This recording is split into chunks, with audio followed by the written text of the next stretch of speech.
Good afternoon, everyone, and welcome all to the first session of our webinar cycle, Beyond Winter and Spring, Politics and Social Contention in the MENA region after 2011.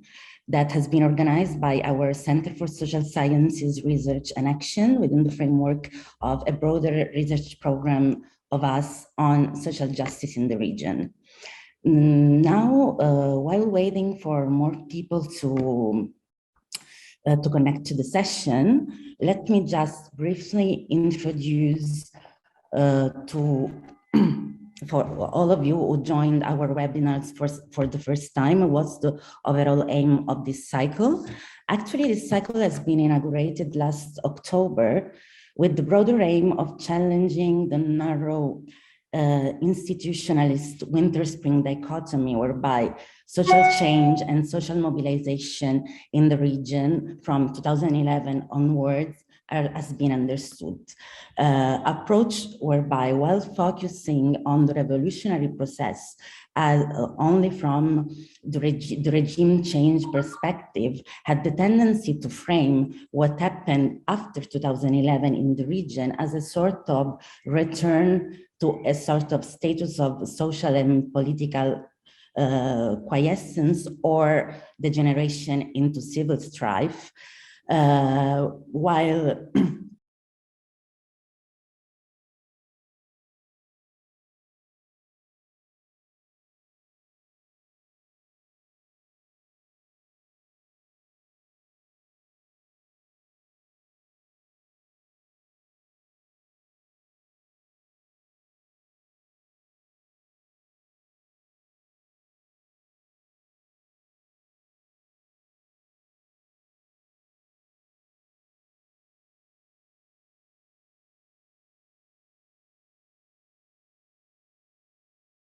and then, and this is what we did primarily in the first part of this cycle, how the same quest that's kept informing social mobilizations in the polities affected by the so-called first wave after 2011.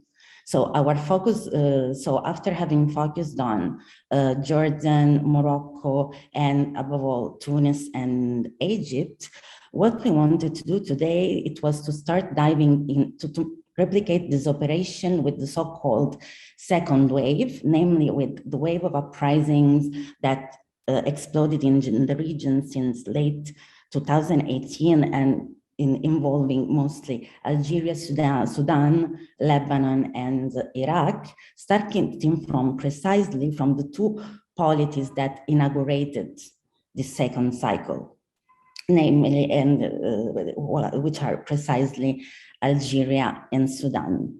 So before introducing the speakers and entering into the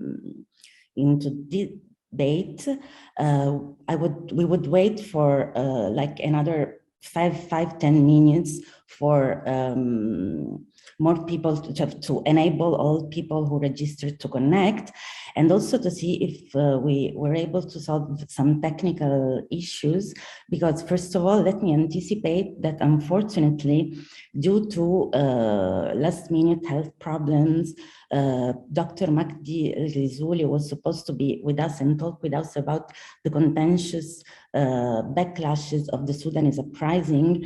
I mean, has not been able to be with us today. So I took the occasion of this introduction to send him the best wishes for a prompt recovery.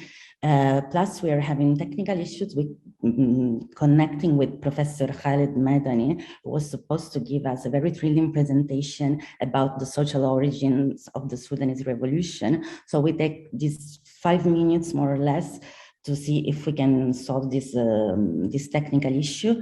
And in case, we will refocus the organization on the panel and while giving more attention to Algeria, that will be extremely worth of being listened anyway. So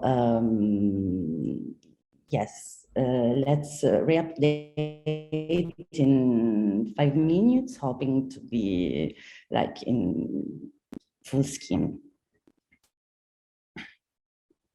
So good afternoon, everyone, to our fourth session of the webinar cycle Beyond Winter and Spring, organized by the Center for Social Sciences Research and Action. Unfortunately, we had some, for those of you who just connected, we have unfortunately had, on the one hand, some technical issues, and then some last-minute healthcare problems who affected the two speakers who were supposed to cover the part of the webinar dedicated to Sudan. So we will inaugurate the beginning of our investigation into the second wave of Arab uprisings from the vantage point of the social question by focusing on Algeria and on Algeria alone. But I'm sure that, we will see no difference because we have with us two great scholars who will provide us first with an overall genealogy of the social origins of the uprising. And I'm talking in this case of Dr. Thomas Serres or Thomas Serres. What's the preferred spelling? it's Serres. So, but living in the US, I don't really care anymore. Okay. From the University of California, Santa Cruz, that will open this session. Yes, reconstructing the social genealogy of the Algerian uprising, to then continue with Dr. Dalia Ghanem Yazbak from the Carnegie Middle East Center, Beirut, that will provide us with an overview of her empirical work on the one hand, on the contribute of how the uprising affected some specific areas of peripheral Algeria and how social mobilizations are continuing to articulate in those areas to answer to the broader research question of how, what does it mean to be citizens on the margins in revolutionary times, or in times of intense social change. So having spent already many words on introductions, I will give straight the floor to Dr. Serres. And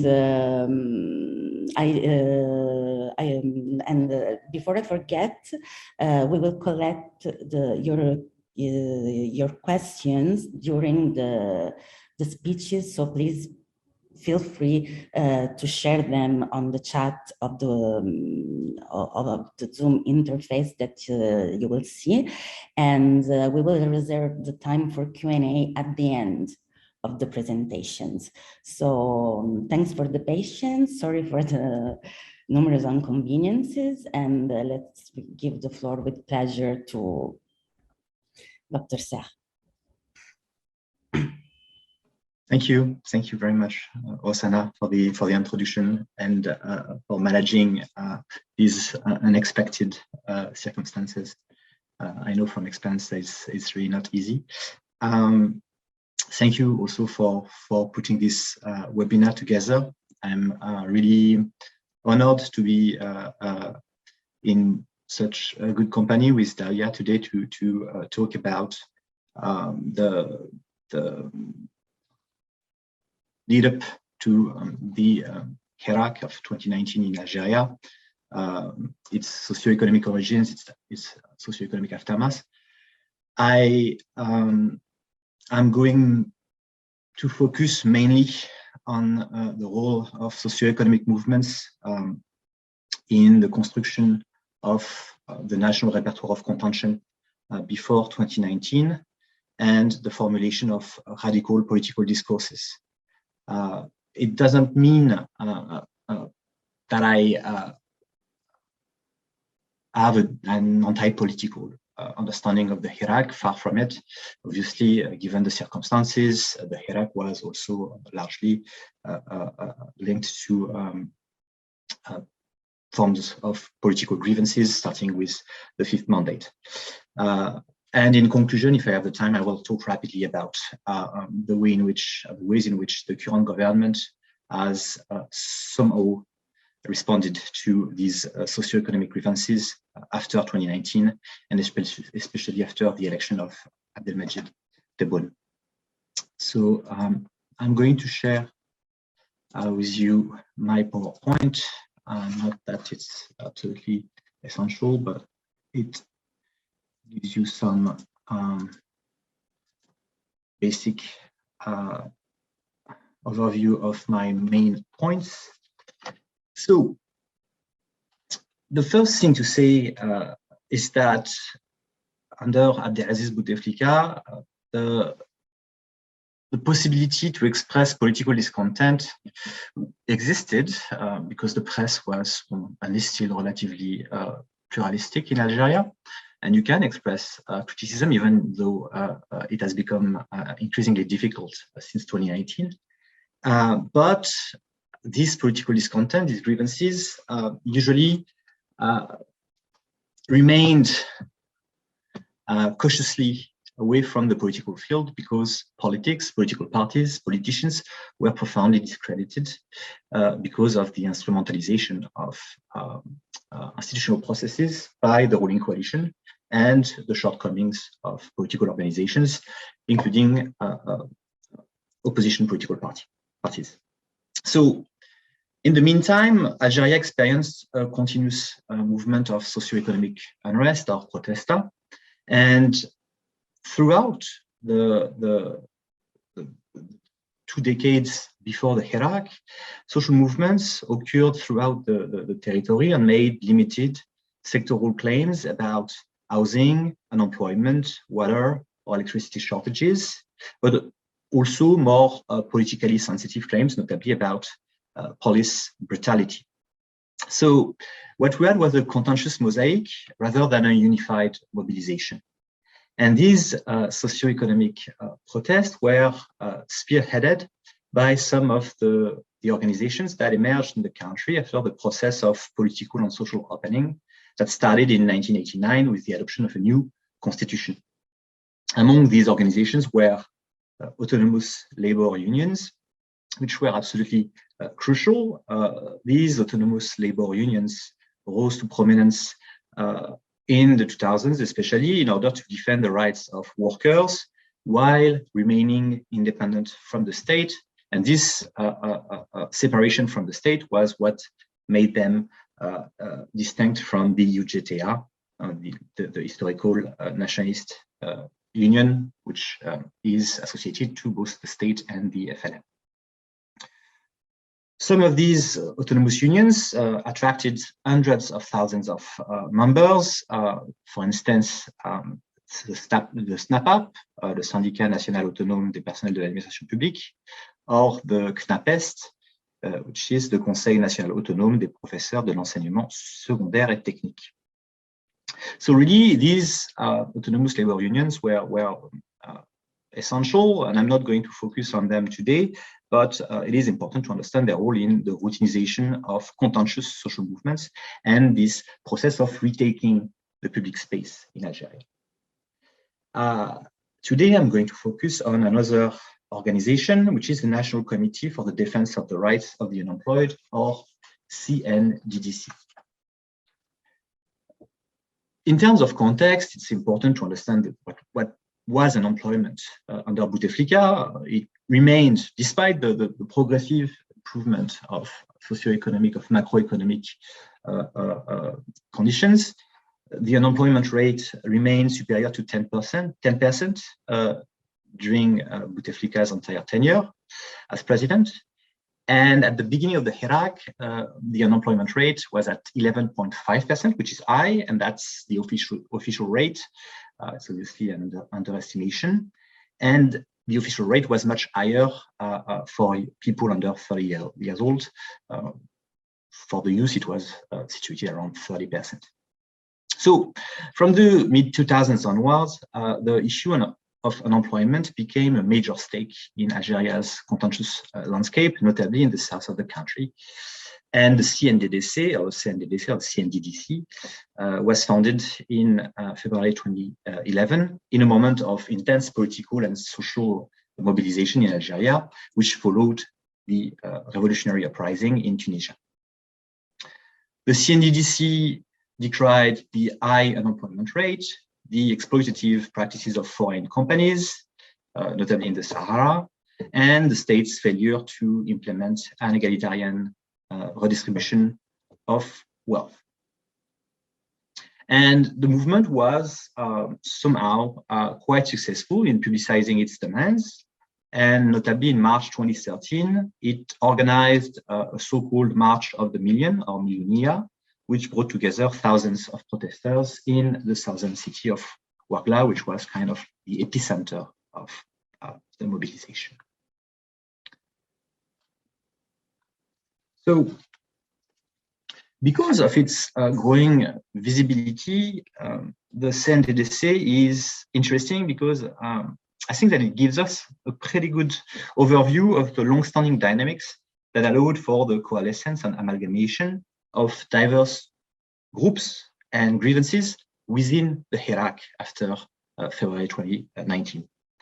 First and foremost, the CNDDC and similar movements such as Snap Up contributed to the development of a new national repertoire of contention, so a toolbox for protest.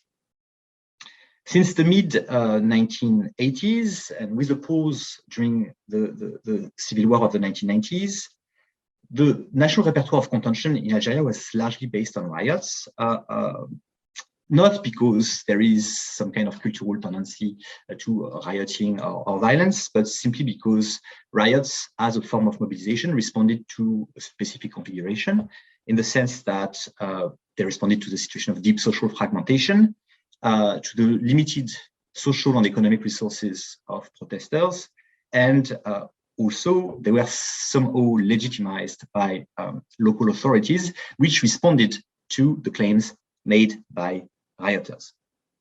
Nonetheless, the 2010s saw the growing and successful use of a strategy of non-violent occupation of public spaces with sit-ins, marches, and sometimes more contentious happenings involving, for example, self-harm, self-mutilation.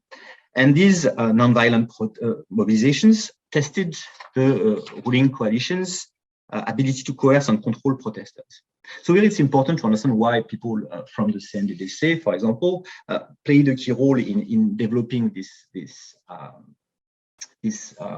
type of repertoire of contention, simply because they were from the get-go systematically harassed and targeted by repression.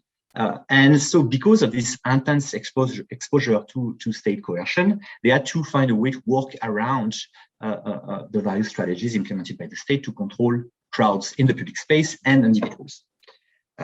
And following, they had no other choice but to adapt to this strategy of non-lethal policing, which is characteristic of Bouteflika's Algeria, a strategy of non-lethal policing, sometimes labeled as a democratic management of the masses, which relied primarily on anti-riot police units and the harassment of isolated protesters by policemen dressed as civilians. This new national repertoire of contention also relied on performances of patriotism and civility, which were particularly visible during the Millonia organized by the CNDDC in Ouargla in 2013. So basically, what are these performances? Protesters carrying flags, singing the national anthem, or other nationalist songs such as Min Jebelina, and making constant references to the sacrifice of the martyrs who died during the war of liberation, during the revolution against the French. Protesters also systematically cleaned up the streets after protests and distributed foods, not always, but often. And this combination of patriotism and civility was not only a way to appropriate the legacy of the revolution of 1962, so the War of Independence against the French. It also served to dissipate the specters of chaos inherited from the decade of violence that plagued the country in the 1990s. Lastly, the CNDDC also illustrates the widespread tendency among social movements to systematically reaffirm their independence from the political field and to distance themselves from all political organizations, including opposition movements.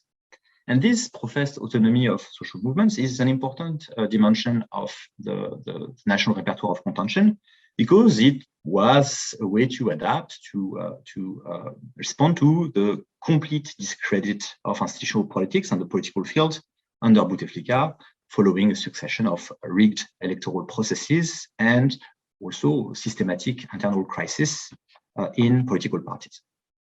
So, in short, here with the combination of these elements, nonviolent occupation of public spaces, performances of patriotism and civility, and the autonomy from political organizations, you have three key features of the repertoire of contention at work before and during the Kerr. The second dynamic that I want to underline is the entanglement between social movements and the systematic cooperation among activists of different backgrounds. Not that this cooperation is kind of natural, because there are forms of rivalry, competition for resources, also antipathies between individuals. But if you look at the genealogy of a movement such as the CNDDC, I think that it's a good example of how a movement was born thanks to the support of other organizations, and once it established itself in the public space, in the contentious landscape of Algeria, evolved to support other social movements. So the CNDDC was supported from the beginning in 2011 by various organizations such as autonomous trade unions, the SNAPAP in particular, as well as human rights organizations, notably the Algerian League for the Defense of Human Rights, LADDH. Some of its members had prior experience of activism in these organizations, the LADDH, SNAPAP, but also in political parties, such as, for example, the Socialist Workers' Party, which is a Trotskyist organization. And later, the CNDDC, activists of the CNDDC themselves, worked to support other social movements, for instance, during the mobilization against fracking and shale gas in the city of Salah, which is also situated in the south, in 2015. What is interesting with this movement in Salah in 2015 is that it brought together members of the movement of the unemployed, labor organizers, students, human rights activists, as well as local traditional leaders. It was quite successful in changing the conversation, in generating a lot of support in the north of the country with this topic of protecting the environment and fighting some kind of reckless and shameless extractivism in the south of the country.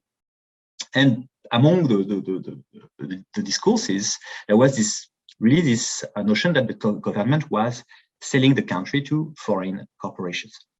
So, in short, this second key notions for today's presentation is that throughout the 2010s, social movements developed entangled forms of resistance across the country, which somehow paved the way to the forms of cooperation that occurred during the early months of the Kerr.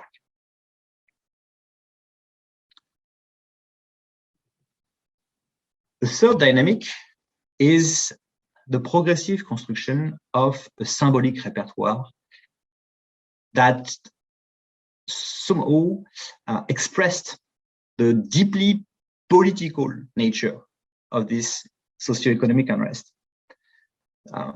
It might seem obvious to some of you, but the legacy of third worldist developmentalism in Algeria, in Algerian political culture, in essence, means that contentious socioeconomic claims can rapidly take a political charge. And actually, one could argue that the economy is always a matter of sovereignty. And in fact, the Algerian government knows it very well, because economic policies in Algeria are always political before being purely economic. Even the notion of growth and development is political in essence. So as soon as 2011, if you look at the CNDDC in particular, they released a statement on May 1st, so 3 months after the creation of the committee. And this statement is pretty good, given the topic of this webinar. It was entitled "Bread, Work, Liberty." And in this statement, they demanded the nationalization of strategic companies, the improvement of public services, the right to housing for all, and finally, the protection of the freedoms of expression and protest. So what you see is that from the beginning, with the CNDDC, even if they are not calling for regime change, because that be also kind of weird in the context of 2011 in Algeria, they add this combination of socio-economic and political claims from the get-go. Then the discourse that emerged from this kind of movement of protest prior to 2019 was eminently contentious, political, increasingly radical. And here I want to emphasize three themes, if you want. The first theme is quite well known. It's the theme of Hogra, which means basically systemic contempt or injustice and denial of the right to live in dignity. It is clearly opposed to the ideal of dignity inherited from the nationalist mobilization against the French. And obviously, the notion of Hogra was very important to the CNDDC because it kind of reflected, or it kind of expressed the feeling of unemployed persons who were, in a way, feeling contempt from public authorities. And actually, during meetings between representatives of the CNDDC and public officials, often these meetings turn into kind of like roles or conflicts because of this sense that the unemployed were the victims of some kind of contempt from the people talking to them. The second theme that I want to emphasize is the theme of shkara, or corruption, if you want, which targeted public officials and crony capitalists alike. And the discourse of corruption became omnipresent in Algeria, especially after 2010, as a critique of Bouteflika and his entourage, but also as a consequence of the various investigations around Sonatrach, the giant national hydrocarbon company. And obviously for the CNDDC, which is an organization which was born in the south, notably born in Ouagra, Ouagra is a city near oil fields. The fact that the main giant of hydrocarbons in Algeria was systematically plundered by state officials fueled their anger or mobilization. And if you take Hogra and Shkara together, that is to say, if you combine discrimination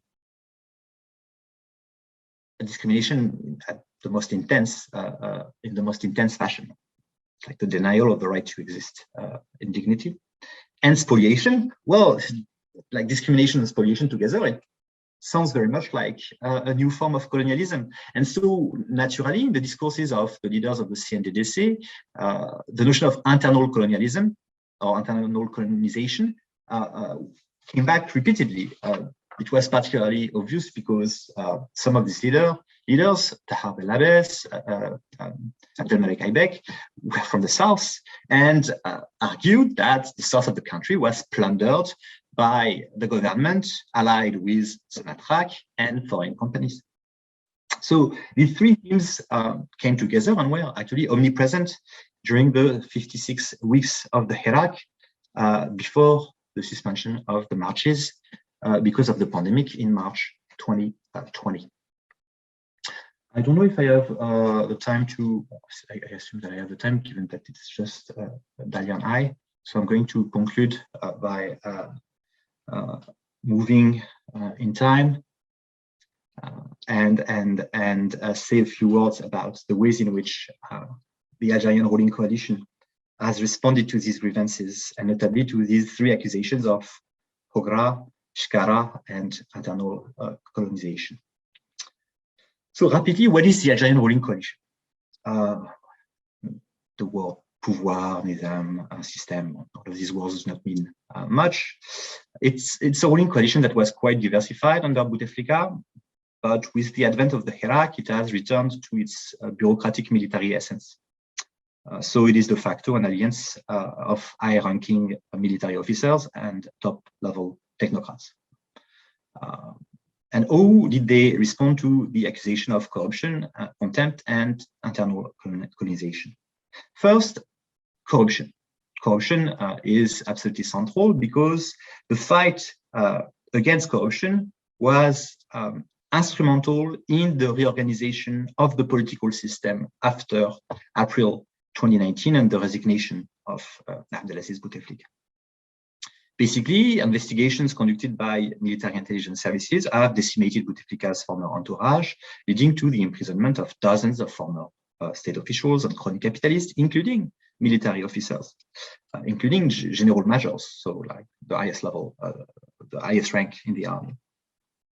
Military figures and technocrats have, those who remain in post, have appropriated the term of El Saba, gang, to frame their anti-corruption campaign as the outcome of the Hirak, proof that the population won and that it's time to go back to normal. So what we see here is that the discourse of corruption is a diagnosis on the state. And it's a diagnosis on the state that exists at the grassroots level. But in the Algerian case, and it's not specific to Algeria, it is also a diagnosis of the state on the state, which means that it's a way for the ruling coalition to reassess its own functioning and to reorganize itself. Second element that is important to keep in mind is that the theme of Hogra and internal colonialism are not necessarily absent from the discourses and strategies and policies implemented by the Algerian state. It is clear that during his campaign to be elected president in 2019, Abdelmadjid Tebboune, the new president, has repeatedly framed his program as an effort to preserve both the dignity of Algerians and the independence of the country and the independence of its economy. And during this campaign, he made the usual promises to increase the minimum wage and build social housings by invoking the state's duty to protect the dignity of all Algerians, especially the most vulnerable. And obviously, this is not new. That's something that happens every 5 years under Bouteflika. More importantly, he also framed some of his key main reforms, I would say, in those terms. For example, the reform of the fiscal system, which was passed into law at the end of 2021, is supposed to end fiscal injustice, restore equity among Algerian citizens, and prevent at the very same time foreign indebtedness. Overall, Tebboune has made 2022 the year of economic priorities. The government's goal is officially to boost the economy's industrial capacity and limit imports. The truth is that most of these policies, these economic policies, are a mere continuation of the economic policies implemented under Bouteflika, in the sense that they aim to implement some kind of slow-cooking neoliberalization while preserving the status quo and protecting vested interests, chiefly those of the army.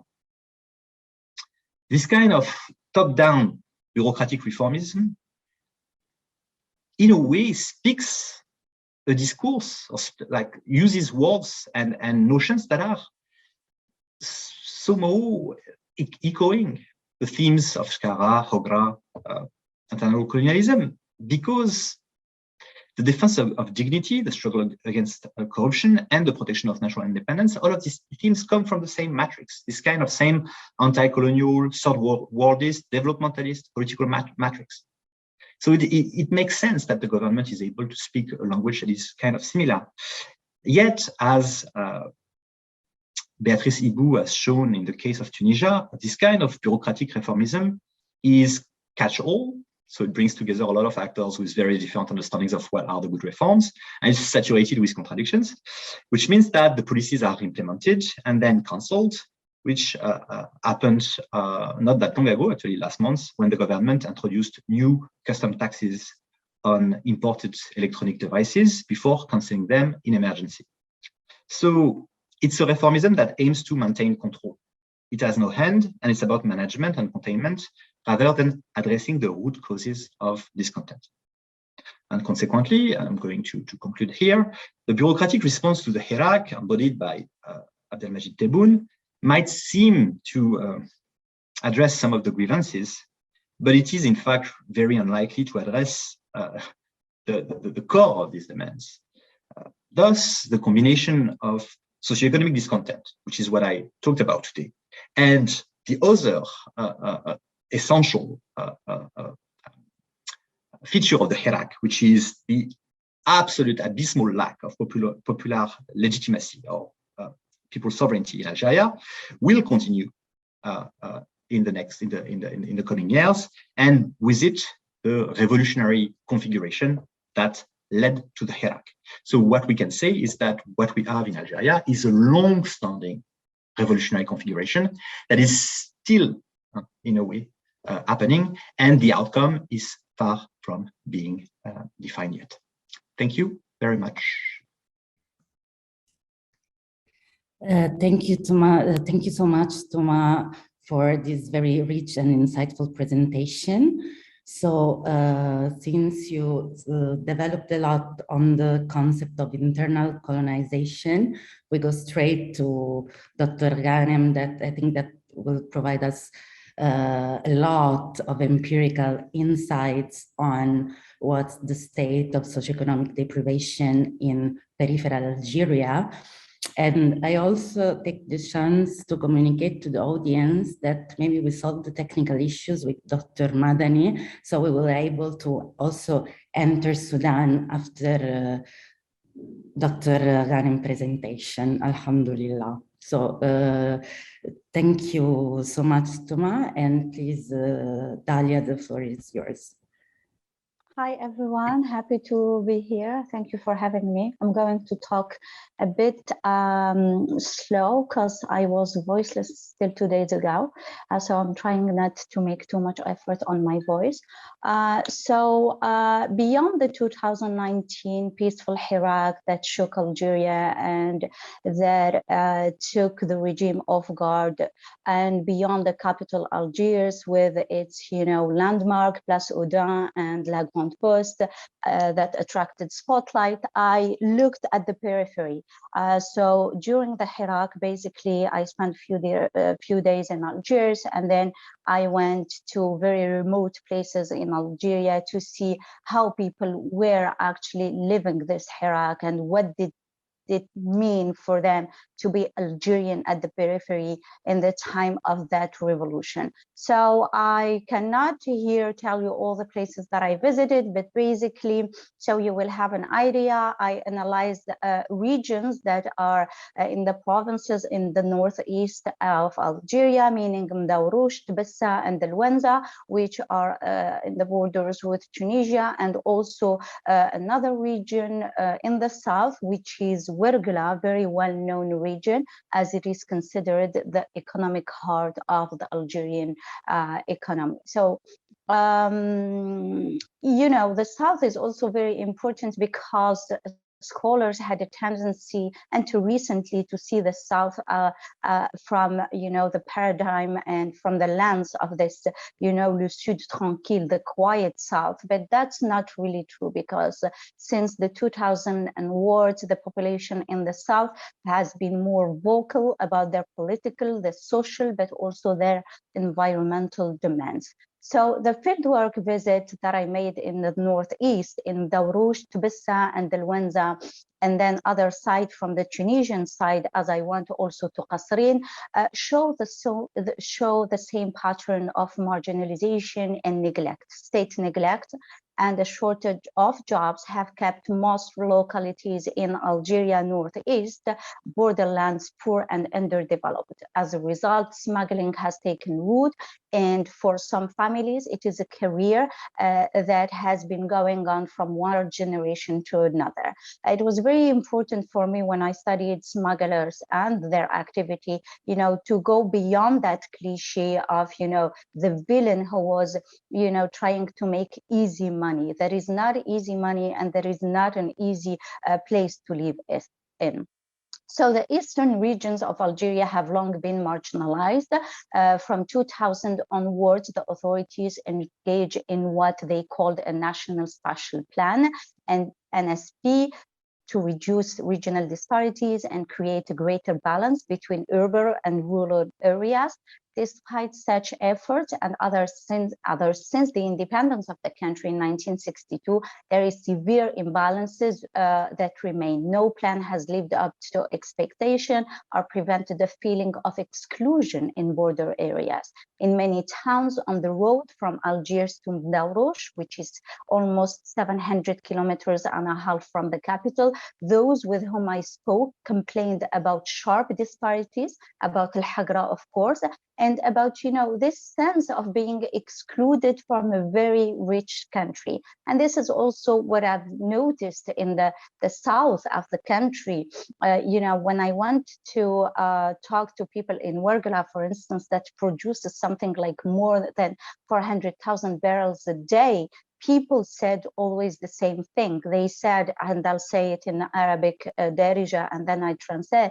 They said, حنايا محجورين في بلاد البترول, which means we feel neglected, and we are neglected in the country of oil, as they were sitting on 400,000 barrels a day. So Mdawroush, for instance, is a municipality that reflects well the condition in the eastern regions near the border with Tunisia. As I said, the municipal area is some 168 square kilometers and contain approximately 60,000 residents. And despite the presence of agricultural activity, agriculture is limited by the nature of the soil and climatic condition.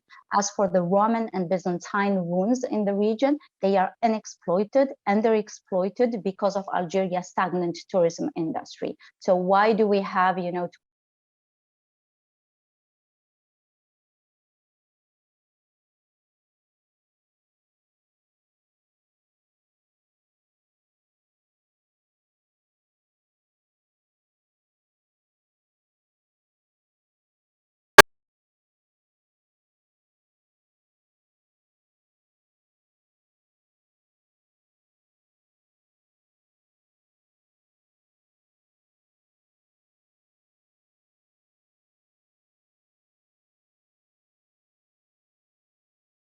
country with not that much visibility.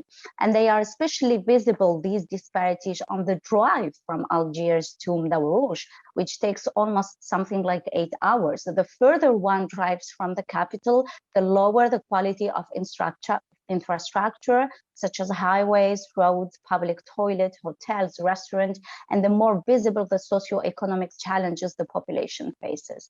Even with the eastern areas, the disparities can be glaring, within, these pretty poor regions. We have regions that are even poorer than the rest. So for instance, I noticed that urban centers, and that goes also for the south, for Wergla, urban centers such as Souq Haras, for instance, in this case, or Annaba, are more developed, while rural areas such as Mdawroush often lack basic services such as running water, and sometimes even,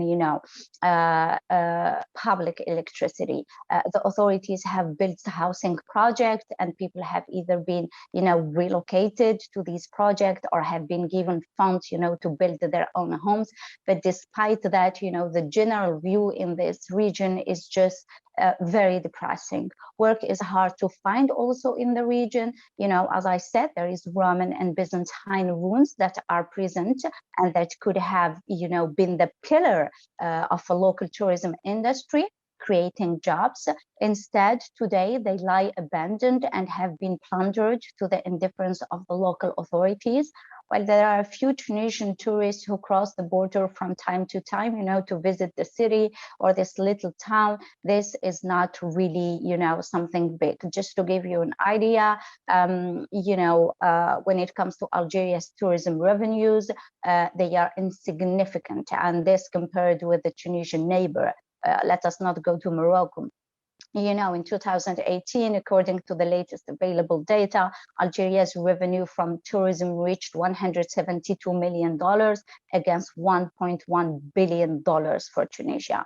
So the absence of job opportunities had led many people in Darouche, in Tbissa, in Alwenza to engage in smuggling across the Algerian-Tunisian border. I wrote a lot of paper on that, but basically, long story short, you know, they smuggle subsidized product from Algeria to Tunisia, and then they sell them for, you know, a high value. One of the most, you know, smuggled product is, of course, gasoline, you know, which is subsidized in Algeria and which remain very at a very, you know, low price. And so, for instance, in Alwenza, a town situated 50 kilometers east of Darouche, a majority of youth are involved in smuggling. It's like the activity par excellence.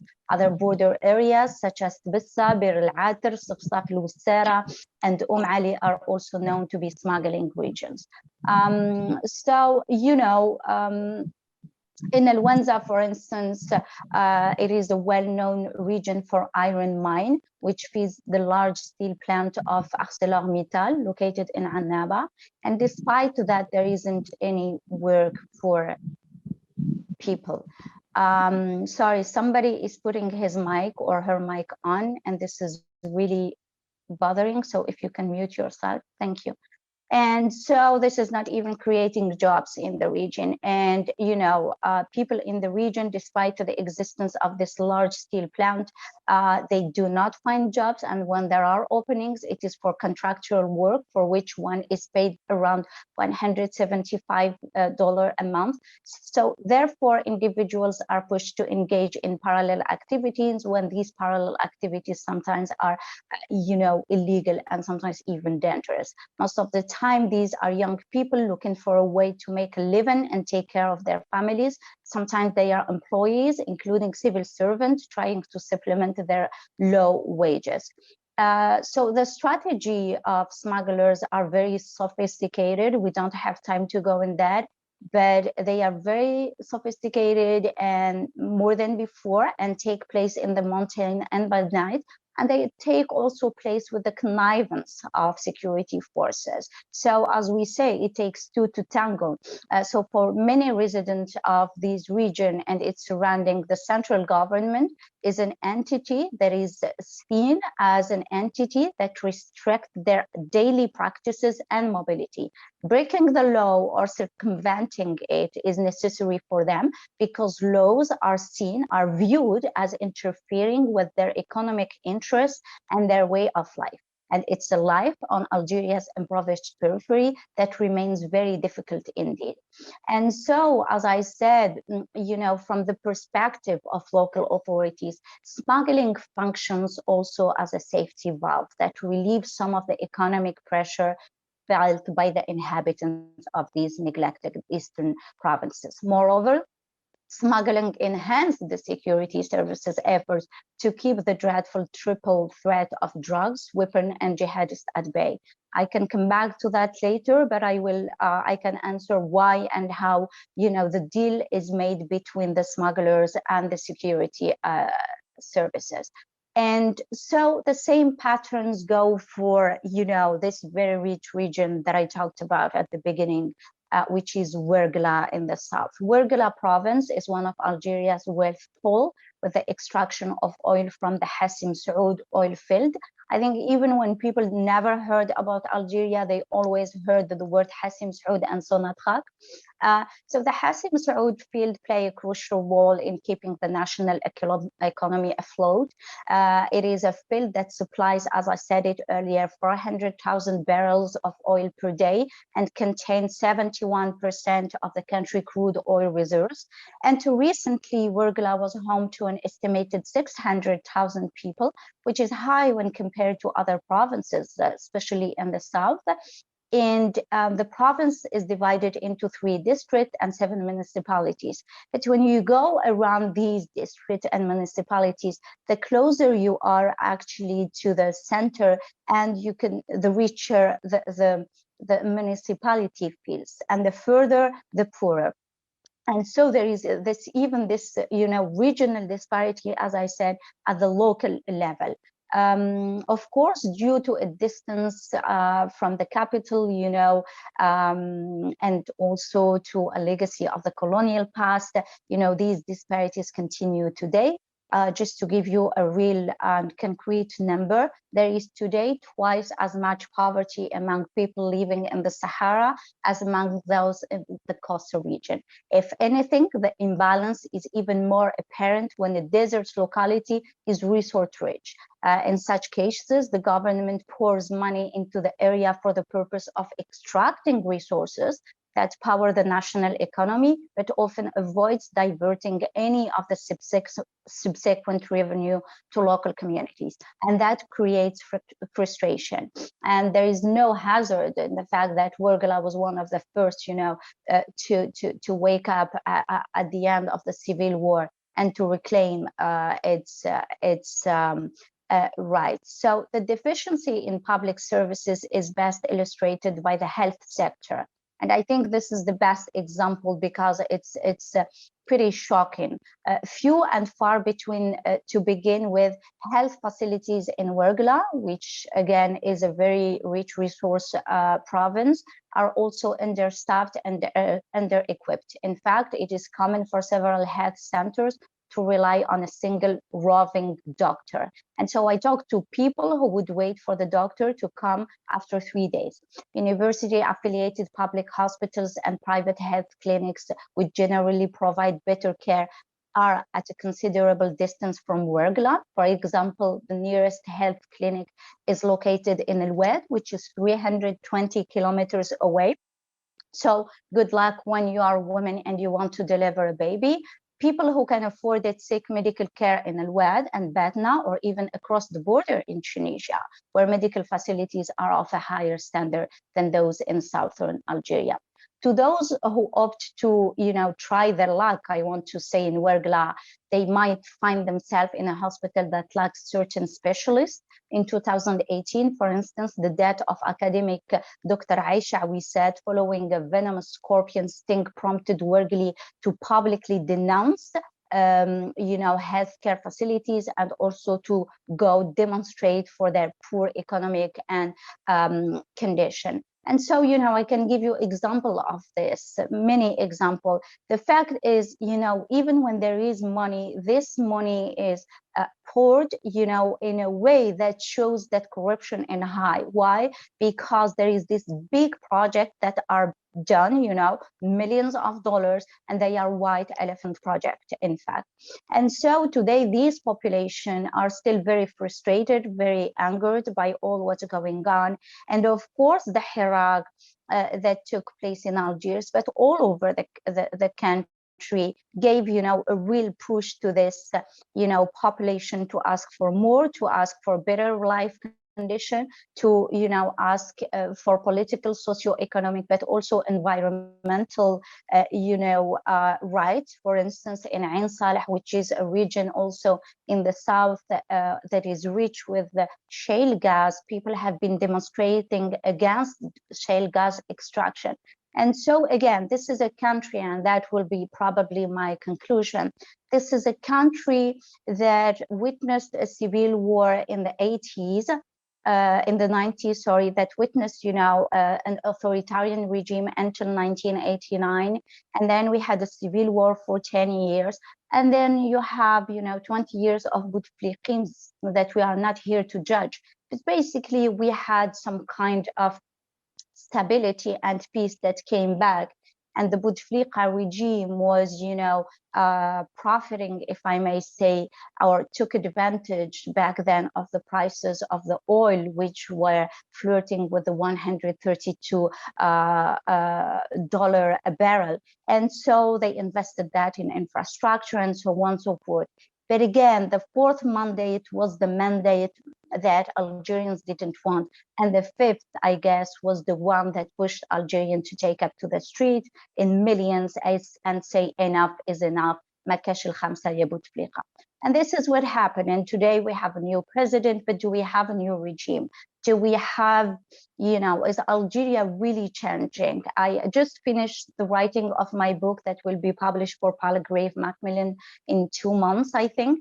And I analyze actually the resilience of the Algerian regime and how this regime has been able, to maintain itself since the independence of the country. There are 5 chapters, 5 pillars. And one of these pillars, Thomas talked about it, it's cooptation. But to co-opt people, you need money. So what does happen when you don't have money anymore? And today, Algeria have a small, spit because the barrel is, the prices of the barrel are going up again.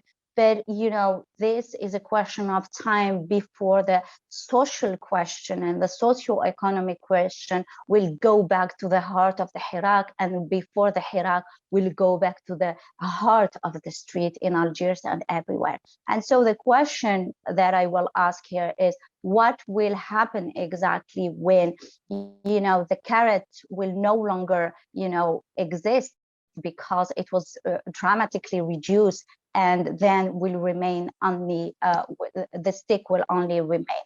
So are we expecting a third wave? I think the answer to that, and we can answer that in the Q&A, the answer is that probably yes, but Algeria is not the only case. I think we have to expect, and this is our responsibility as scholars, to know how to do some forecast. There is a third wave coming soon in the Arab countries. The question is this wave going to be silmiya and hadariya like the 2019 wave in Algeria? I'm not sure about that. Thank you. Thank you so much, Dalia, also for these very good inputs for the following Q&A. So I'm glad that Professor Medani was able to join us and provide us with its whole and very big expertise, not only about the ongoing Sudanese uprising, but also with the whole revolutionary history of this amazing country that unfortunately has constantly remained on the margins of the research agendas on the Middle East. And this makes the contribution of Professor Medani even more precious. So Professor Medani is Professor of Political Sciences and Islamic Studies at McGill University, and it's up to publish a monograph on the revolutionary history of Sudan. And today he will brief us with a sort of genealogy of the revolutionary moment that the country has been crossing for years. So please, Dr. Medani, ahla wa sahla, and the floor is yours. Shukran, thank you so much. Can you hear me? Yes, we can hear you and see you very well. Yes, thank you so much. I'm sorry I'm late, but I caught the tail end of the work on Algeria and the discussion. It's so interesting. I was in Beirut after the Sudanese revolution in 2019 and had great discussions with Lebanese professors there. There are many similarities, I think, between the revolution in Sudan and Hirak, of course, in Lebanon, that hopefully we'll see another wave as well. I I apologize because there is, at the moment, as you know, in Sudan, I'm talking from Khartoum, persistent forms of civil disobedience, including the daily, almost daily installment of barricades as just a form of the very kind of wide variety of tools that have been used by the youth activists here, and of course the very famous, well-known resistance committees. And so I was late because, of course, it's difficult to get around in the city. And so I guess I begin with that to emphasize that the revolution in Sudan is ongoing. I don't know what the discussion was like prior to my coming, but certainly the third wave is already here. I would argue that, and as activists here argue, the revolution is cumulative, and that is the revolution that began in December 2018 that caught the attention of the world, and certainly the Arab region, of course, was the latest iteration of long revolutionary impulse and movements, both democratic movements and also revolutionary movements as well. So this long history of popular uprisings and protest in Sudan is a bit different from some Arab countries, but similar to many African countries in the sense that there has been a long history of successful overthrowing of military regimes, although the democratic experiments have been brief for a variety of reasons, including the weakness of the civilian political parties and also, of course, the strength of the military. Sitting here in Khartoum, I thought to myself very quickly what would be the most helpful. I think just maybe a quick discussion of the reasons behind the reversal, or rather the counter-revolutionary action that the military took on October 25th. And there are so many reasons for it that I'm sure many of you are familiar with. One of the foremost reasons, of course, was the issue associated with the problem or problematic on the part of the military leaders, Burhan and of course, Dagallo Hemeti, the deputy of the Military Sovereign Council, that conspired together to overthrow or to, let's say, interrupt the transition to civilian rule on October 25th. Two reasons, I think I'm probably focus on one more than the other. One of the reasons, of course, was fear of prosecution and the eventual kind of transfer of a full civilian democratic government. I think that's well known in terms of the war crimes, not only in Darfur, in the western part of the country, but of course in June 2019, the massacre in Khartoum itself that becomes and continues to be central to issues of trying to find or generate accountability and social justice. The other reason, I think, sitting here in Khartoum, that I was talking to some people just this morning, really has to do with economic issues that your guest just spoke about. And that is, really the economic and financial interest wielded by the military industrial complex in Sudan. And particularly what was, we believe, very successful efforts by the committee to dismantle the remnants of the former regime of Bashir of 1989, a meticulous kind of review and gradual dismantling, holding accountable many of the companies and individuals associated with the Islamist economy that was, of course, linked to the military. This, I think, is a central reason. It is one of the reasons that just last month, scores, including some of the top leaders that sat on that committee, were detained, imprisoned, and tortured, and continue to be detained in Sudan, whereas many other individuals, political prisoners, have been released. It's not surprising that those who really wanted to hold the military financially accountable to their wealth and the corruption have been and continue to be imprisoned. So that leads me to what I think is at the root. There are so many different issues associated with the revolution. But I think from my research, in addition to the book I'm currently working on Sudan, has been on the relationship between informal markets, informal financial markets, and the rise of the Islamist movement in Sudan, that from my perspective and the perspective of most people here is related directly to the economic interests of the military, and of course a central reason why they decided to abort this transition to a civilian government, and that is, of course, to secure their financial interest that they built over 3 decades. Many of you know that, like other Arab countries, the so-called the Dawla al-Amiqa, the deep state, or Sudanese like to call the parallel state, the Dawla al-Muwazziya, was extremely important in consolidating the military and authoritarian rule of Umar Bashir. It had a number of pillars that I think many of you may be familiar with.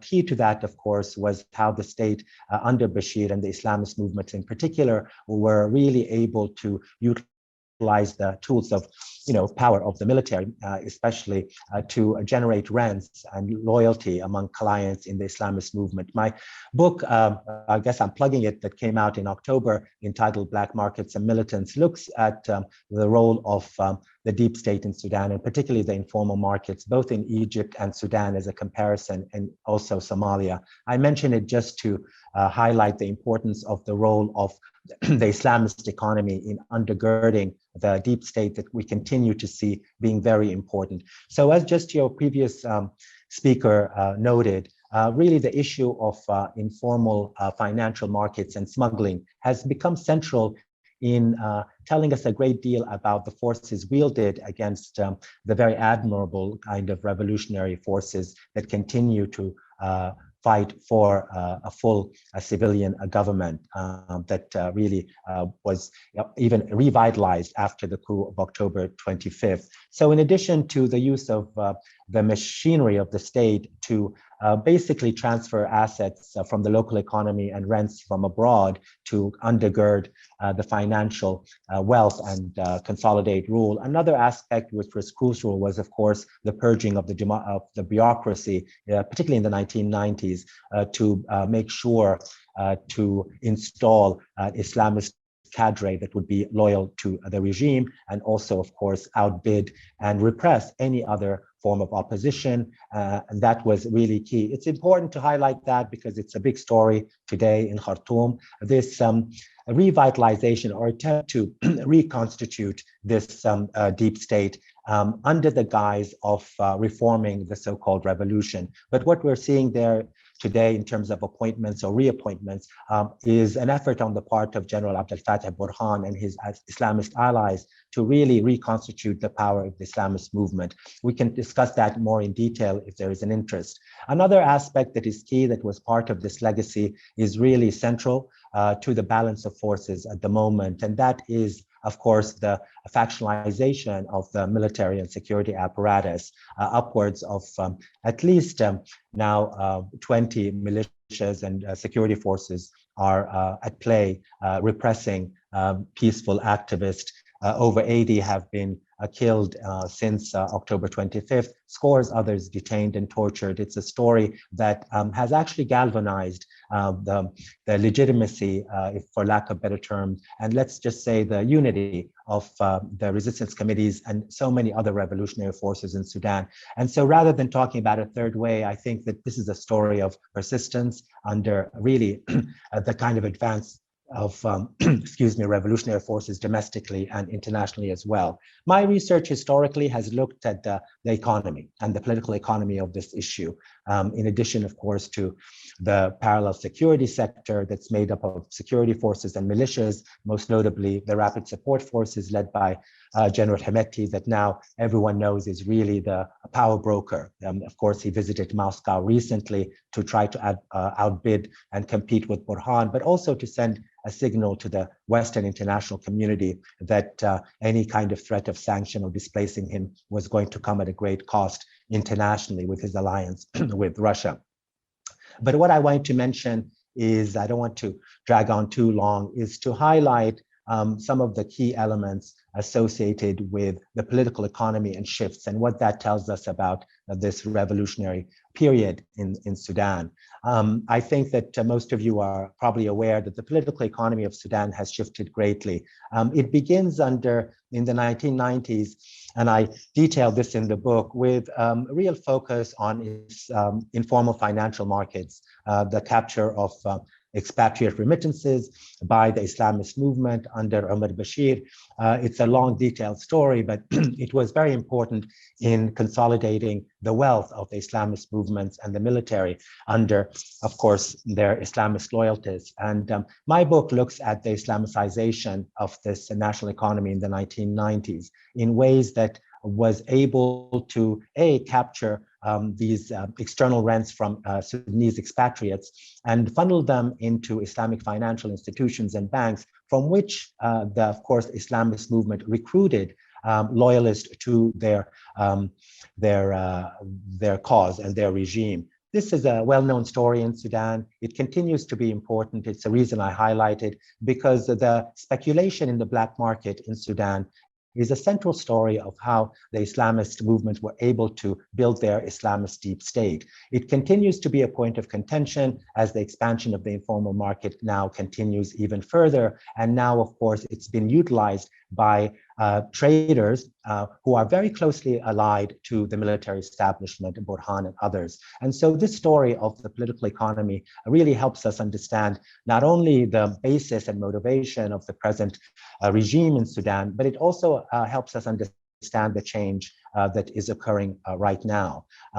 There are a number of reasons for the popularity and persistence of this revolutionary movement in Sudan, and it is difficult to encapsulate it. I think your other guest will have much to say about this. It's difficult to encapsulate the successful popular mobilization in Sudan. I have written a short piece that I like to unfortunately keep reiterating the title, and it has to do with, or the title is essentially the virtue of learning from the past. The success of the popular movement in Sudan and the resistance committees that are well known to the international community now and in the Arab world have a very long history. And I mentioned that just to be clear about the learning process that has made this movement not only successful but persistent. And in this way, I think that its comparison to other Arab countries is very useful. And that is something that we as Sudanese scholars and activists are often asked about. I mean, in other words, what explains some of the success and also the persistence? And it's a complicated, important story. I began doing research on youth movements in Sudan beginning in 2011 rather. And that was a period of, let's say, not only organization, but also consciousness raising as young people from the initial student or youth organizations, Garifna and Sudan Change Now, begin to formulate what, of course, activists now call Thawrat al-Wa'i, the revolution of consciousness. As someone who focuses on political economy, I have learned from young Sudanese youth activists to continue to emphasize the issue of consciousness having to do with working very hard to try to rebuild or build from scratch a new national ethic, a new consciousness to work hard to bridge the racial and ethnic divide, and very importantly, of course, working very, very hard. And this, I think, is a crucial central aspect of the success. That is the historical urban-rural divide that has pitted, those in the rural areas from the urban elite and urban middle classes and others in the country. As many of you know, Khartoum houses a variety of different ethnic groups from all over the country, but really the wealth of the country comes from its rural provinces. It's not surprising then that it would be in the northern rural areas, or rather urban towns in the north, that this revolution begins in December 2018. To encapsulate this very long story, I think the success of consciousness raising on the part of youth activists has been really key. Another aspect is, how does one really spread or really popularize and make real and resonant the collective grievances in a country so divided not only through class, but also ethnicity and race. And the framing of this revolution has played a key role. It's something that I think all of the Hiraqs in the region have applied. But I think Sudanese, beginning at least in 2013, where the real genesis of the resistance committees begins as a result of grave violence against uprising in 2013, when young people begin to really understand that it was key to make sure that grievances resonated across the board. And that is where the framing, or adab al-thawra, as activists like to say, the literature of the revolution becomes so important. The framing then becomes important in making sure that grievances are recorded and resonate across the social and racial and ethnic spectrum. That is really important, and I think there are comparisons in other countries. Another central aspect, and I think what most people are interested in maybe, are the mobilization structures, the informal networks of which the resistance committees, of course, are central. These are essentially horizontal, they're decentralized, and that was really a result of learning to find ways to combat the awesome security apparatus of the state, one of the most destructive and strongest in the continent of Africa. How does one then, as activists on the ground, resist the coercive apparatus of the state? One, of course, strategy is to insist on Selmiya, insist on the peaceful aspect of civil disobedience. And I think what is awe-inspiring is the level of peacefulness in the context of such violence. And that was, of course, a learning process, and activists work very hard through a variety of ways to maintain that. Another aspect of the success has very much to do with this decentralization process that is complicated, but nevertheless, it has been very successful in generating legitimacy for the resistance committees in the neighborhood, but also really enabling them to link their own resistance committees to other resistance committees in other areas. As you know, in the early iteration of the revolution, it was the combination of the horizontal organization of the resistance committees with the vertical, more hierarchical Sudanese Professional Association that was able to coordinate and schedule and maintain the protest.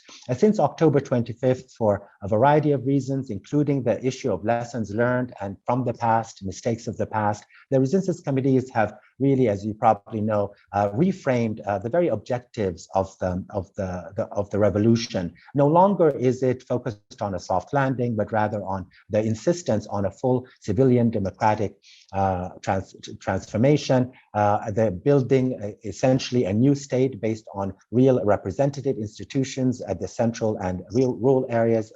That becomes a really important aspect. And of course, the complete rejection of partnership with the military that has basically upended the civilian, the revolution. And of course, now most Sudanese understand, and certainly the head of the resistance committees understand, that the real coup begins as early as April 11th in 2019, when basically the Burhan regime, or the security committee of the military that was basically established by the Islamists and Bashir, actually were the ones who instigated and engineered an initial coup under the guise of promising a transfer to civilian democracy. A final aspect that is both has been an advantage and disadvantage, mostly disadvantage for the revolutionaries, has been, of course, international actors.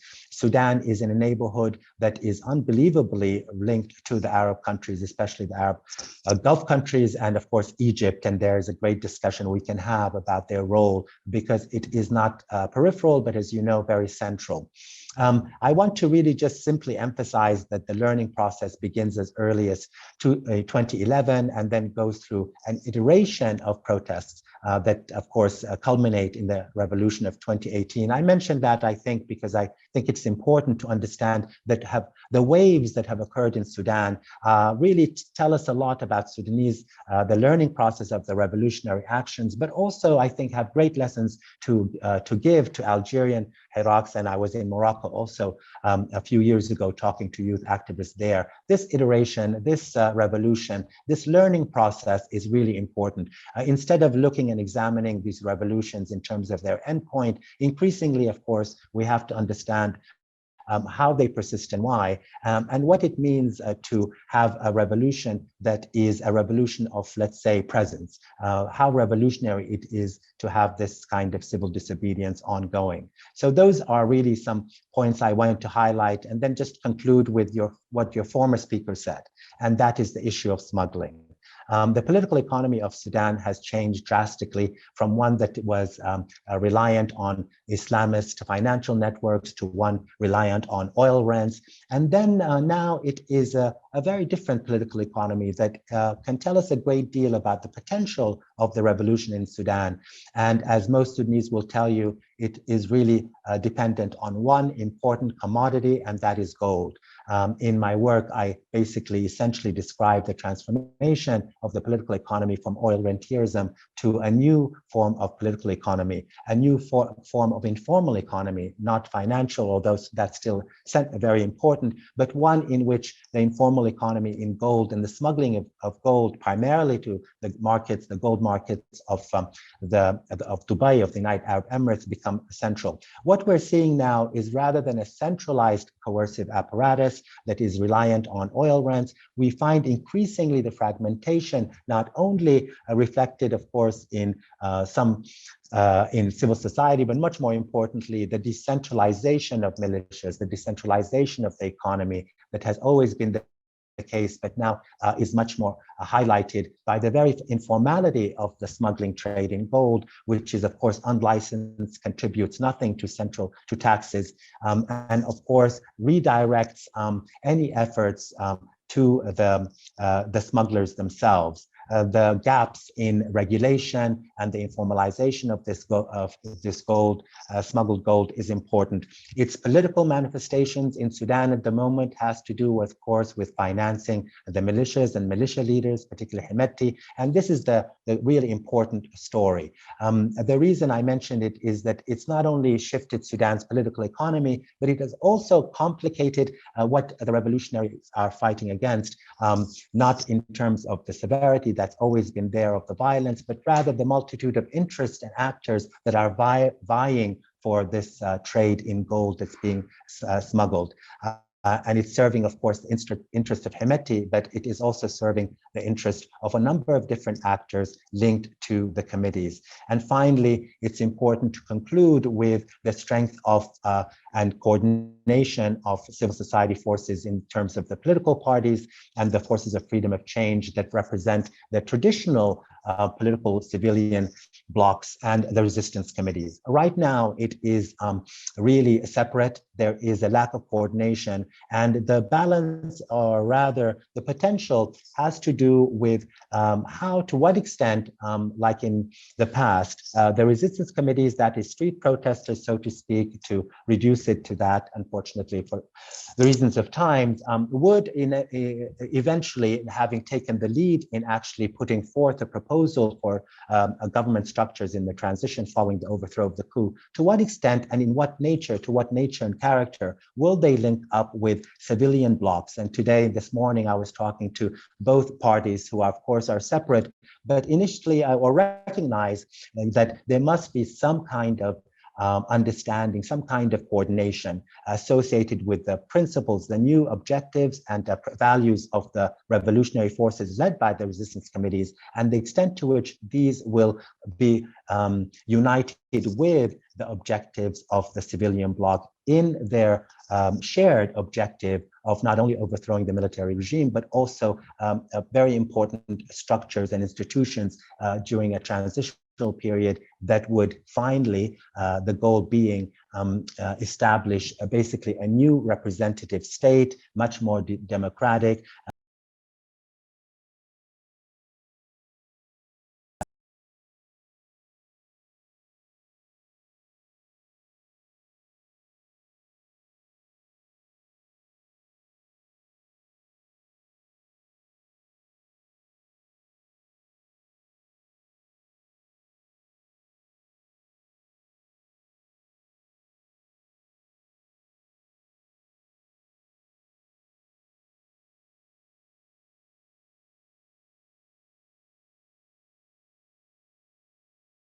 And that keep on shaping the Sudanese revolutionary process, as much as the insights that came from Algeria. So actually, it was during your presentations, I had a number of inputs concerning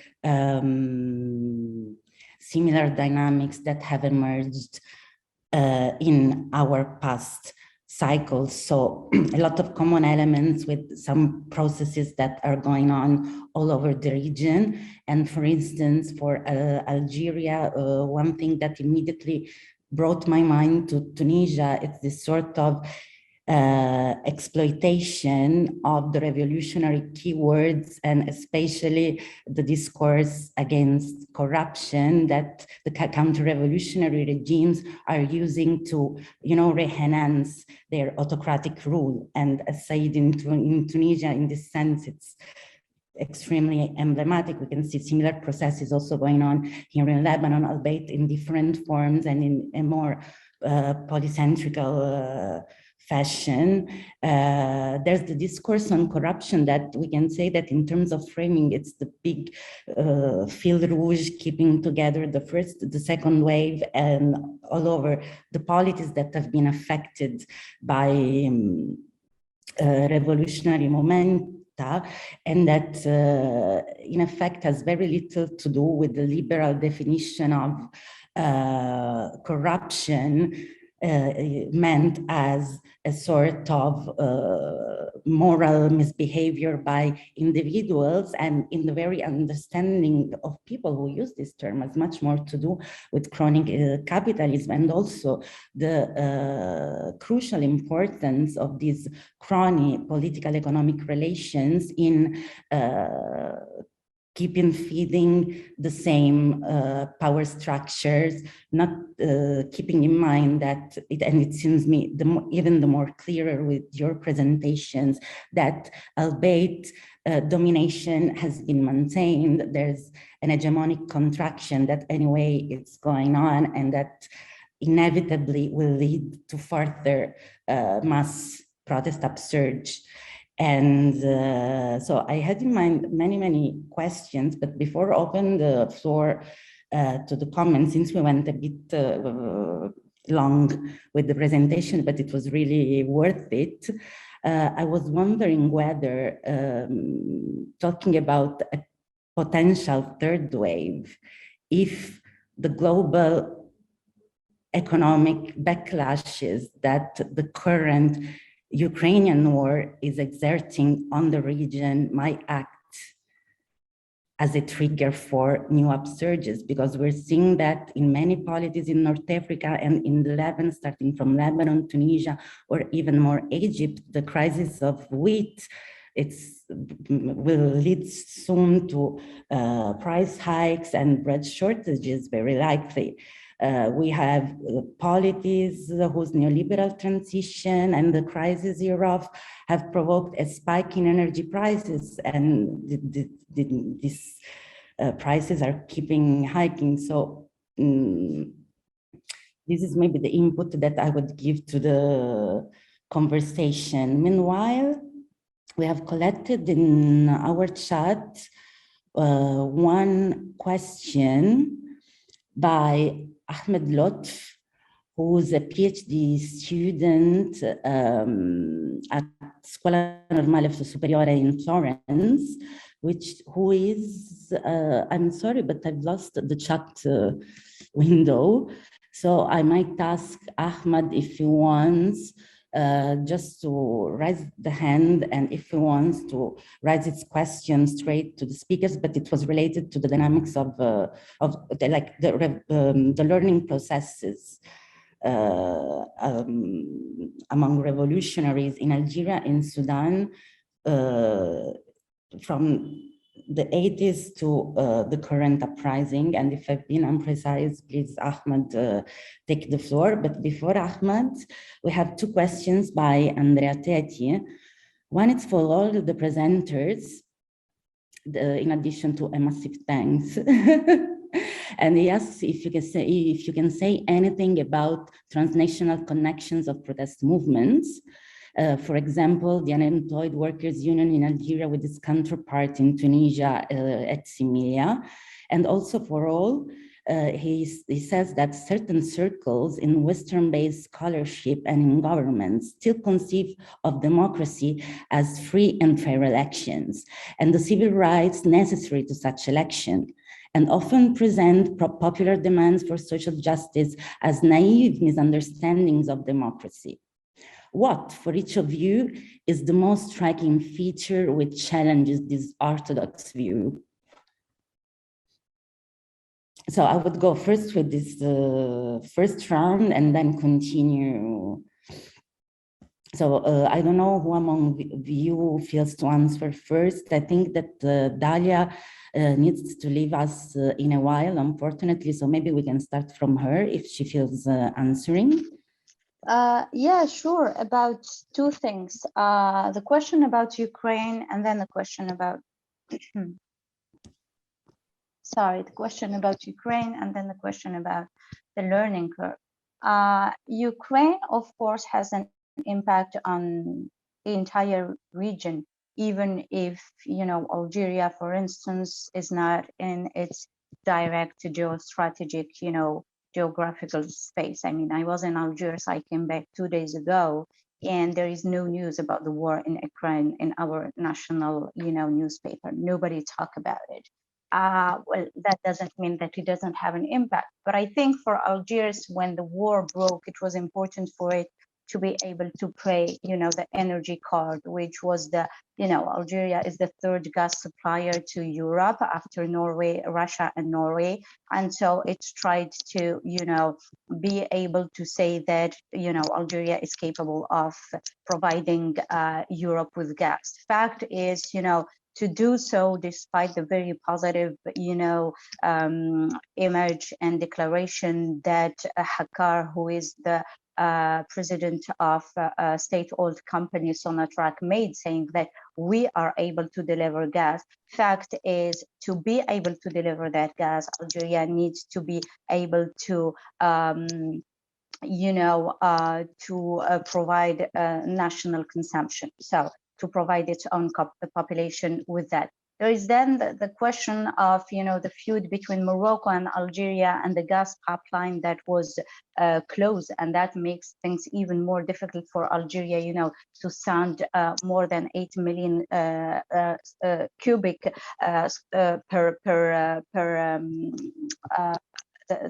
the one that they promised to send. Then you have, of course, as you said, the question of wheat. I think the country in the Maghreb that has been hit mostly is Tunisia. And we can see, you know, the effects from the first day with these images of, you know, people struggling and fighting for cereals. And you know, Ukraine was and remain the first provider of cereal for Tunisia, you know, with something like in 2021, they imported some 3.7 million tons from Ukraine, which is not, which is big, you know, that represents something like 47.7%. And this is not the case for a country like Algeria. For now, Algeria has reserves until the end of 2022. Plus, let us not forget that the first provider of wheat to Algeria is France, remain France, despite that the country made some, you know, cooperation agreement with Russia, but because of, you know, a problem in the how do we call it, phytosanitary, the phytosanitary, you know, conditions, the wheat, exactly, the wheat was Algeria got back the wheat to Russia. So France remained the first provider. Now, when it comes to the population, what do they feel? I think this is a very important question, because when I was in Algiers, you know, people kept saying the same thing.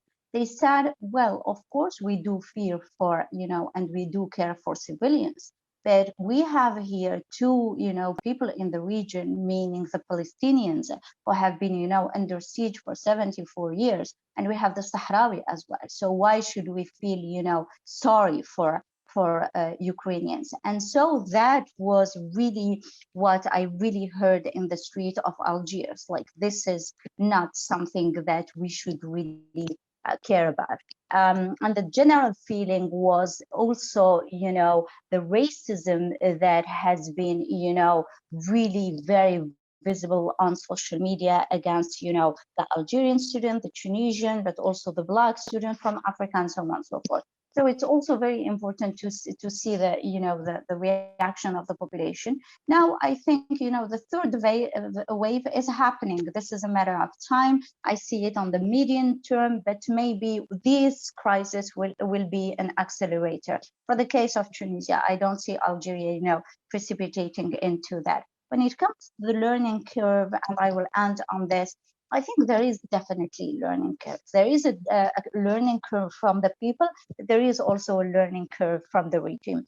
From the regime, this is why I explain in my book how the regime was able actually to adapt, and to be resilient throughout, the 80s, how it was able to weather the democratic, between quotes, opening in 1989, and then the civil war in 1992 until 2000, and then the Kabil, the riots in Kabylia in 2001, and then the drop in oil prices in 2014, mid-June 2014, and then the Hirak, and here it is again. So the regime learned really, one tiny example, that is in the repressive and the coercive, tactics. Most of the time, journalists tell me, well, Dr. Dalia, this is an unprecedented violence that we have been seeing in Algeria recently, with all these arrests of, civil activists and so on and so forth. And I say that's not even true. Let's be fair about it, and let's be, cold about analysis. In the 90s, when the Algerian regime decided to crack down on civil society organization and the Islamic Salvation Front, FIS, they opened, mass camps in the south of Algeria, and they put something no less than 40,000 people there without any judgment, with extrajudicial laws and extrajudicial killing and torture and so on and so forth. So this is a regime that clearly could exactly, has the mean exactly to do the same, yet it is not doing it, because it is a regime that has been also in a learning curve. And you can see that in 2019 when the Hirak started, and, not to go back to the memory of October 5th, 1988 and of the Black Decade, the police just, stepped back and did not hit protesters like what we've seen in the 90s, even when I was a kid and an adolescent. So there is a learning curve coming from the regime, and there is also a learning curve from people themselves. Look at Algerians that took up to the street in 2019, and their first word was Silmiya Hadariya. I remember on March 1st, 2019, I was on the street, and when there was a bit of provocation by some people and some of the police, the majority of people said, no, do not give them a chance to hit us back. We want to see them, that we do not want to repeat the mistakes of the 90s. So I think there is a learning curve, but again, this is regimes, and I am not talking only for the Algerian one. These are regimes that are highly adaptive, and they are highly smart, and so they are adapting. Look, for instance, today they are launching their battle on the virtual sphere, and you have this electronic flies that has been made to destroy the reputation of journalists, to harass them, and so on and so forth. So they are also learning.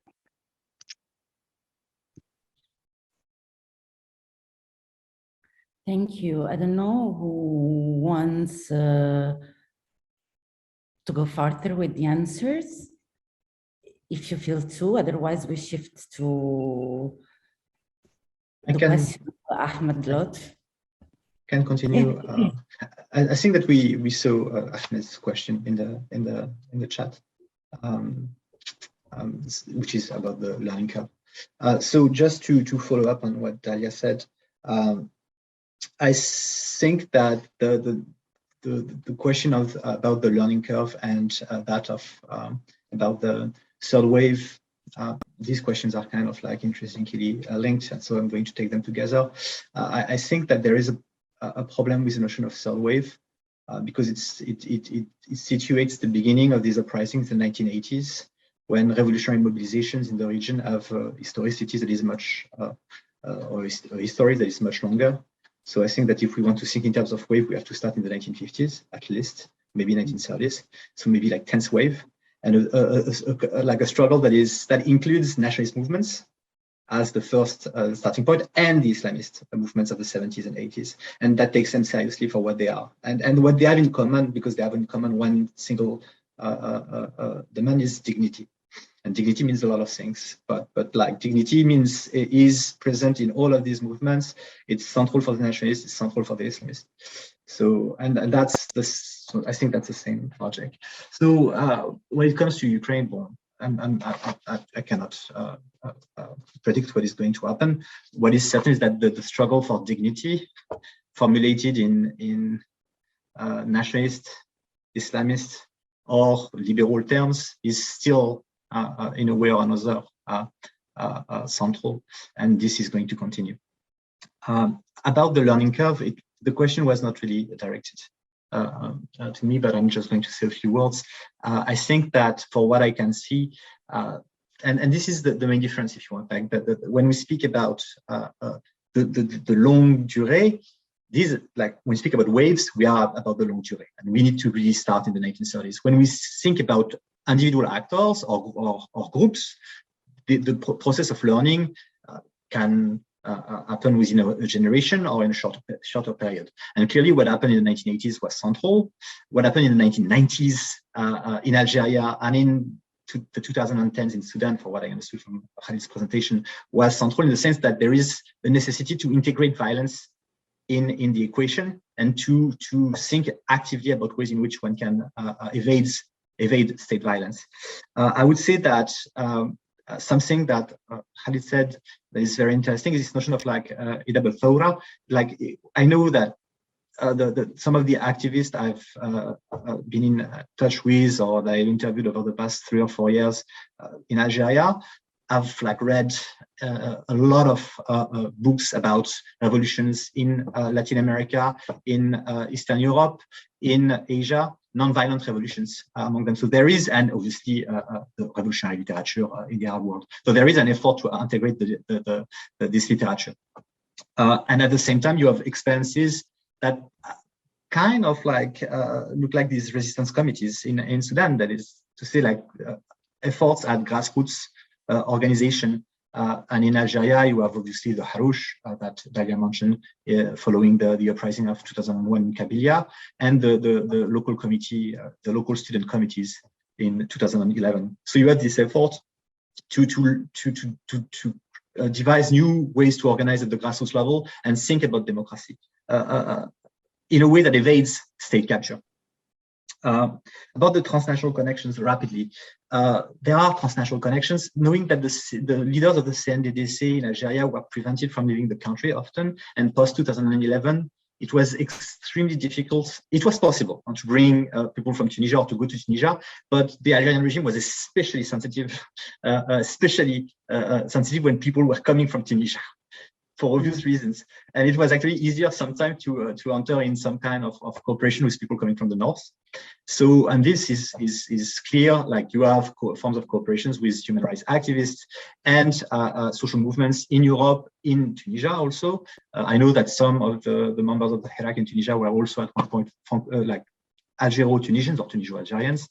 In Tunis, we're also with Sameh earlier in the 2015. So you have connections here, clearly. The network of transnational human rights activists that is active in the Mediterranean, what is interesting is that it brings together leftists and Islamists who have this common experience of state violence. So a generation of leftists followed by a generation of Islamists. And this is very transnational. And you see that the connections in that case will link to people from Syria, people from the Gulf, people from England, and people from Algeria. So definitely. And the last question, which is very interesting, which rapidly I want to mention. Sorry, I'm rushing, but I want to leave some time for Khaled. Andrea, about this question of democracy. I think that it's very interesting because it's not only about social justice. It's about the place of political parties. It's about the place of the way in which authority is generated, not only through like national elections, but through locally organized committees. And what is interesting that you have a discussion that is happening, and what is happening in Tunisia right now. I mean, for many, it is a reaction, and it looks like a reaction at so many levels. It's a reaction, but nonetheless, we cannot just evacuate the fact that there is a discussion about what kind of democratic model is adapted to the Tunisian situation, and this brings together these questions of like how to generate legitimate authority at the grassroots level that has some kind of legitimacy at the national level. So connecting these like local committees to the head of the state.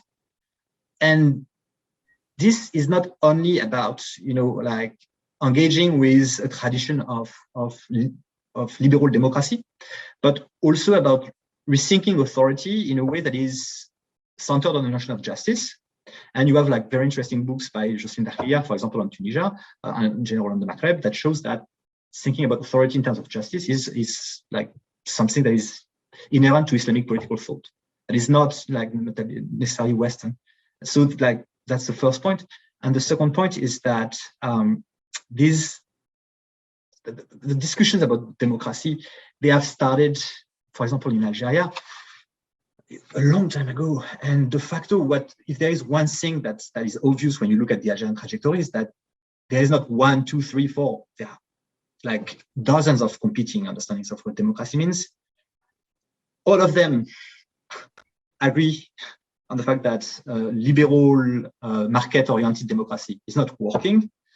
And then the discussion is happening in societies that are very fragmented and very ideologically diverse. So it is very difficult to expect, one singular Algerian or Sudanese or Tunisian democratic model to emerge like that.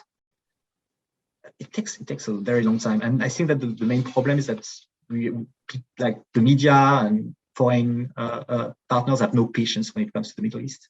And that prevents this kind of movements or discussions from maturing in a supporting environment. Thank you, Khaled. It's difficult to interject anything because I agree with both speakers. I was kind of struck by Dalia's. I think that, because we're here to also think across cases across our countries and different countries. I think this notion of learning from the past that looks not only, of course, at the learning curve of the activists, but also the learning curve of the military and security apparatus. As she was speaking, I could just basically go year by year comparing Algeria to Sudan in terms of not only the learning curve of the activists themselves organizationally, but also in terms of ideationally, so to speak. But also, I think what we haven't looked at as much is the learning curve of the security forces and military forces, as much as they project this notion of omnipotent power in the Arab region in particular. It's really worthwhile to see what challenges they have overcome on their part. So I think that comparing countries along that line are really important. And the balance now and the competition in Sudan is who's going to learn first, who's going to outbid the other first. Is it going to be the resistance committees, or is it going to be the military militias and their international allies? So I think that that's really important. I also wanted to, it's nice to see Thomas again. I wanted to talk about this issue of democracy that the question raised.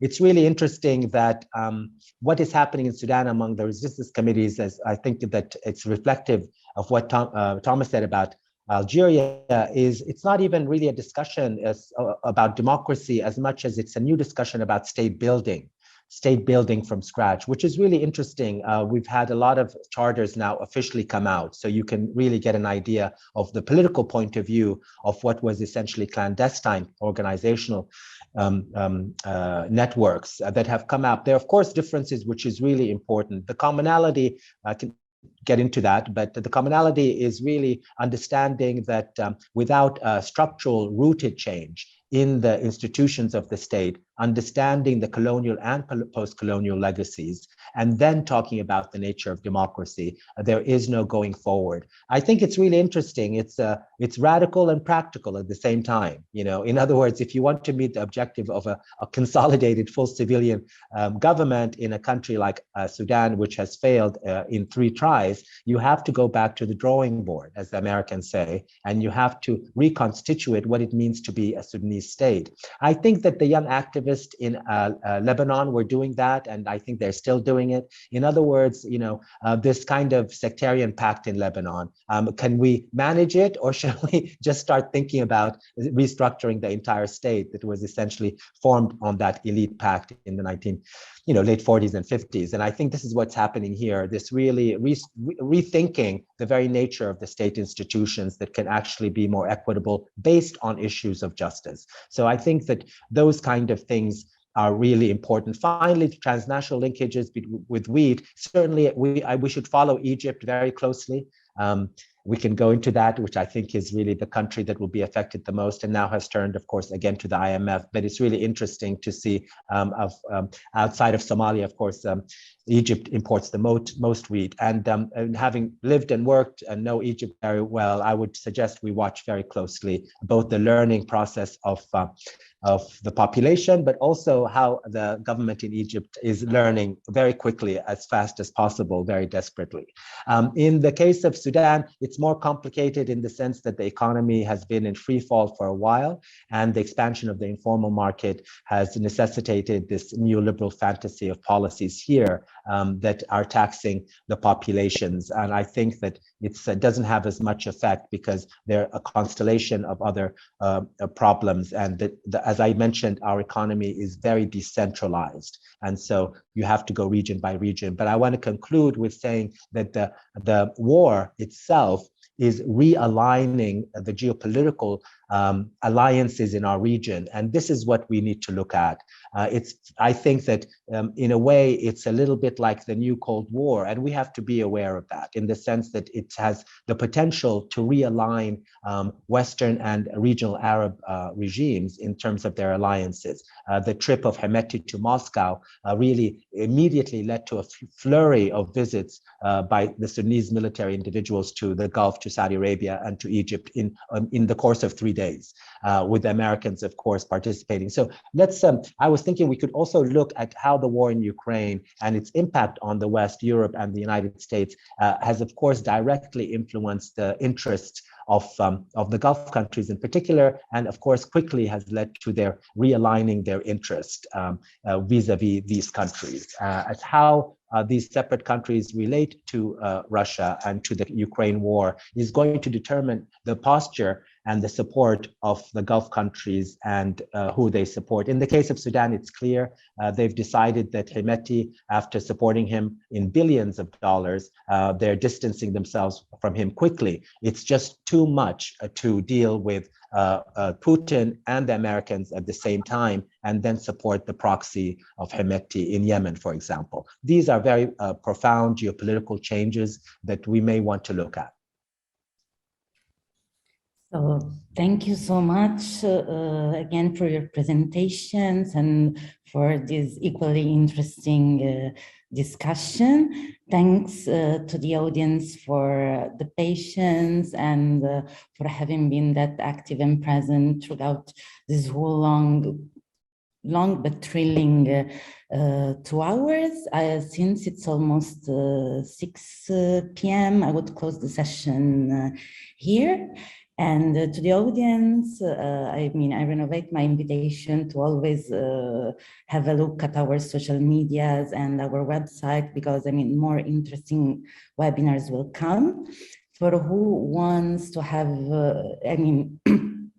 to have a sum up, to refresh this webinar and also retrieve the past ones, we're gonna upload these on our YouTube channel, and we already have uploaded our past ones. And if you love the scholarships of the speakers, all of them, they're up to publish very interesting monographs. So, there are many ways to keep this discussion alive, and with the discussant, we hope to have more occasion of collaboration in the future. Thank you so much again. and have a nice evening, you all. Thank you very much, everyone. Thank you. Have a good one.